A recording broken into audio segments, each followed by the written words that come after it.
What's going on, everybody? Welcome back to my channel. And happy holidays. Or as Camila Cabello would say, Merry Christmas. As we all know, with the holidays, that also means the end of the year. And something I love doing at the end of the year is looking back at everything that happened throughout the year and just see where we've come as a society. Usually nowhere good. Now, if you've been on TikTok at all in the last year, you know we've definitely had our share of controversies there. There's one in particular that I really don't know how to feel about. So today we are going to be taking a look at Kevin. Oh, no, not that Kevin. And not that Kevin either. No, I'm talking about this Kevin. Now, I know this is old news and everyone's already given their take on the situation, but it's my channel, so I'm going to do what I want. And I wanted to make a video about it, but this has been a way busier month than I anticipated it being, so I didn't get a chance to talk about it then. But lucky for me, Kevin has also recently made a video I haven't seen anybody talk about. Before we get to his video, we need to talk about everything that led up to it. So you might not know what I'm talking about if you're not chronically online like I am. You know, maybe you actually get outside and touch grass. Good for you. I'm happy for you. I'm going to bring you back down to earth for a second. Today we're talking about Kevin, who is also known by his username Strange Kevin. And he is a TikToker slash YouTuber slash streamer slash whatever the fuck else is in his link tree. I don't know. I definitely think including the term strange in your online personality isn't a great start. I feel like the only reason it worked for Weird Al is because he already gave off fun uncle energy. We had a preconceived notion of what he was like. I also don't think he made women uncomfortable, but we're gonna get to that. So I had never really heard of Kevin before all of this happened. He quite literally blew up onto the scene with this little video right here. Everything you want, hey girl, let me talk to you. You don't want to be like this. If I was your boyfriend. That's not the lyric that it plays, but now this made the rounds on TikTok. Quite literally divided the app. You either thought that this was like the ideal man that every woman should like dream of being with, or you were absolutely repulsed by him. The biggest thing that people were saying about this was that Kevin had mastered the female gaze. He basically figured out what every woman strives to be with, and that other men were jealous that he figured it out. But first of all, according to other people, he did not figure that out at all, because that type of shit is just subjective. Because as we know, beauty is in the eye of the beholder. So I also learned that apparently the term female gaze was being used incorrectly this whole time. I'll admit I had never really heard the term much before this, and I was definitely thinking it was just like a self-explanatory term. While doing some research for the video, I stumbled upon what it actually means, and I was very well educated, so I thought I could relay some of that to you in case you didn't know. So the way people were kind of using the female gaze as like a very literal term is actually much more of just a concept, whereas what we would consider the male gaze is a lot more aggressive and can be objectifying towards people. The female gaze more refers oh my god. Female gaze refers to just being more empathetic and seeing people as people, kind of like seeing more into their soul. But a really scary thought I had is that people might have been using this term correctly, which means that some people could have been watching this TikTok, could have seen that face staring at them and not been uncomfortable. Hey, how's it going? Some crazy music tonight, huh?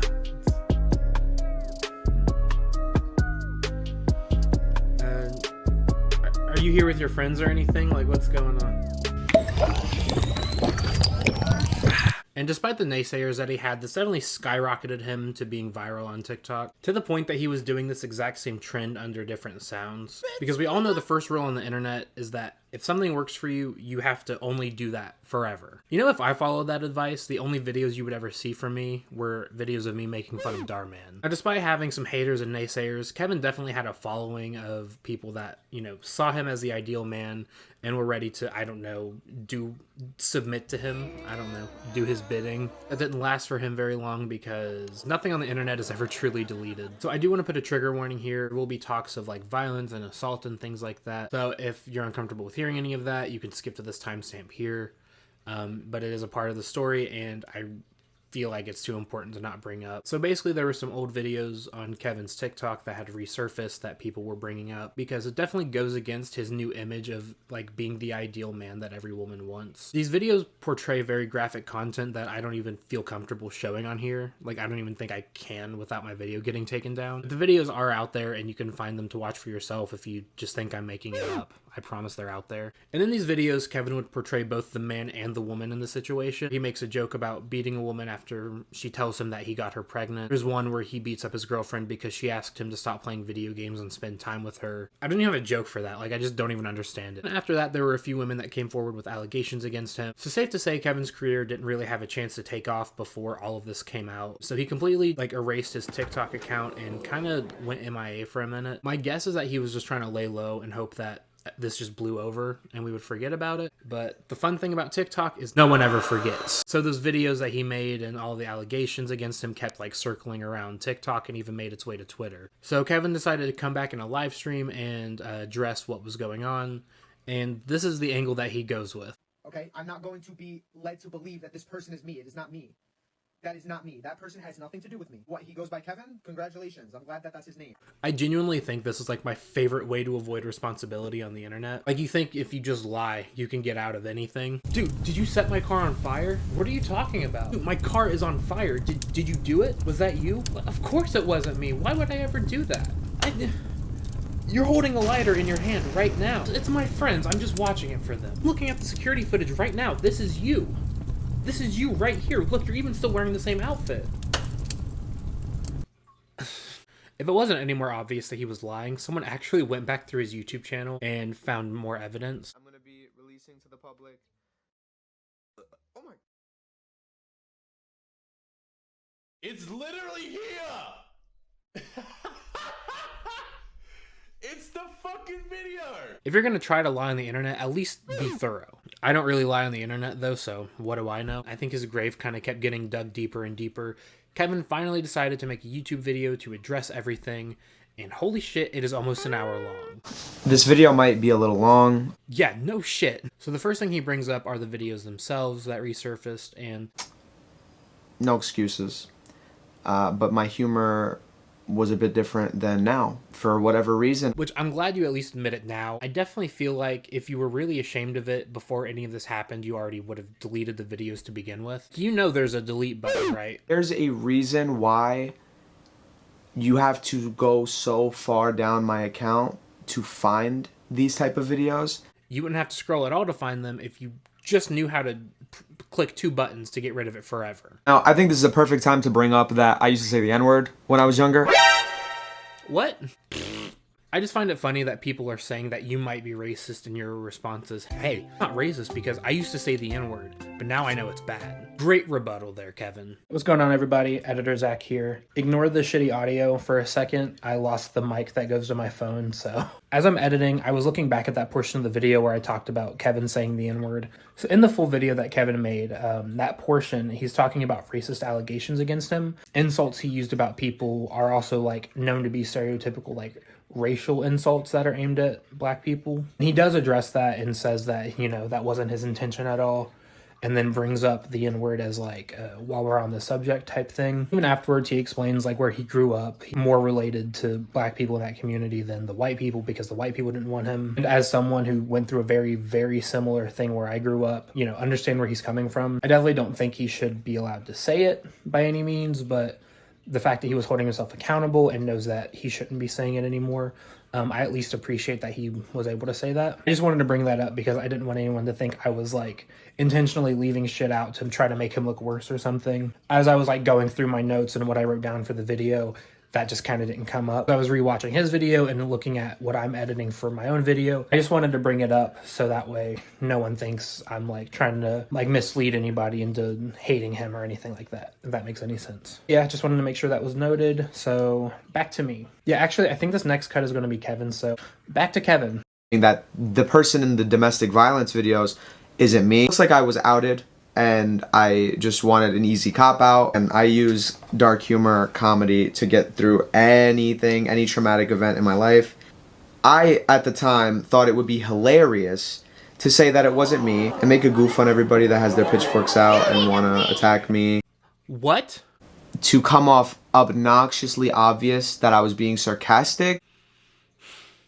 Kevin, You went viral for a challenge that was all about being confident in yourself. Your whole online persona gave us every reason to believe that you were being serious. I find it a little harder to believe that this was like your master plan all along. After that first bit, the rest of the video is him addressing a lot of the allegations that were against him. I won't go into detail on those because it felt very personable to him and I don't want to repeat that, but obviously the video is right there if you want to watch and hear it for yourself. But he does provide a lot of receipts and a lot of like little details in there that gives me reason to believe maybe the situation was misconstrued and like he wasn't the person in the wrong here. He at least seemed to have a lot of evidence that supported him being innocent. Like I said, if you want to form your own opinion on it, obviously you can go watch the 51-minute video for yourself like I did. But all in all, I must say, an attempt was made. Now, obviously, it's good to hold yourself accountable when you've done something wrong. You know, be able to recognize that you made people upset and that you genuinely feel sorry for it and you want to, like, take the steps to move forward and not hurt anybody else. But unfortunately, a lot of his video felt like he was just backtracking. Could he have actually, like, had this master plan from the very beginning to just make this all a joke and it just backfired on him?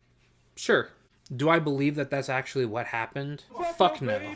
To me, it seems more like he was trying to salvage the newfound fame and attention he was getting by just deflecting any and all responsibility until he just physically couldn't anymore. So he did it in this fucking hour-long video. By the way, you probably could have just done that in a few TikToks. Like, I could have watched 2 episodes of a TV show and instead I had to watch this. I feel like one of these days we're gonna get an internet apology so long it could get its own theatrical release. Made a severe and continuous lapse in my judgment, and I don't expect to be forgiven.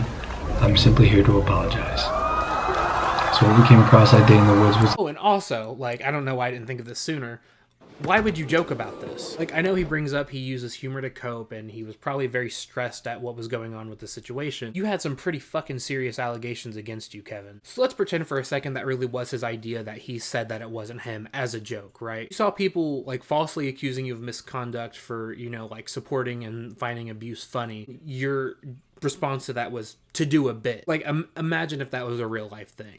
Like, if a president commits war crimes and they're just like, oops, I wasn't even in the White House that day. I couldn't press that big red button. So I think the biggest lesson I learned from all of this is that no one on the internet knows how to take an L. Now, not to sound like an old head, but the current state of social media has caused all of us to try to portray ourselves as perfect all the time. So anytime something like a controversy comes along to threaten that image, we tend to get very defensive over it. And I'm not going to say there's like one right way to handle a controversy because every situation is different. But I do feel like trying to make it into a joke and saying that you just were trying to be funny probably wasn't the best way to go. Now, I am happy that Kevin was at least holding himself accountable in his video for the most part. I've gotten so used to other YouTube apologies that just completely shit on anybody that said anything bad about them, and they just try to make it like a haters gonna hate, life goes on type situation. So him at least acknowledging it and saying he wants to move past it was definitely a huge breath of fresh air. But if he actually pulls through and carries that same energy, is going to be another story entirely. So we're just going to have to wait and see what happens there. You know, maybe with the new year, we'll bring a new Kevin and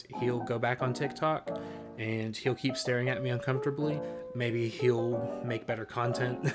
Only time will tell. I think that's everything I wanted to talk about today. So thank you so much for watching and joining me today. If you liked the video, make sure you leave a like. Make sure you comment below if you like this video, and if you have any other video ideas for me. Make sure you subscribe to the channel. Not to get like all sappy for a second, but this is actually my first year doing YouTube. I started back in February, and you know, the channel growth I've seen so far and the positive response I've gotten has been great. This is like a hobby I really love to do, and I'm really glad people also enjoy it. So thank you so much for watching me this year, and you know, just supporting me in general. It genuinely like means the fucking world. Make sure you stay tuned for the new year. Hopefully the new year brings new things for me and for all of you. Thank you so much for watching. Happy holidays and happy new year again.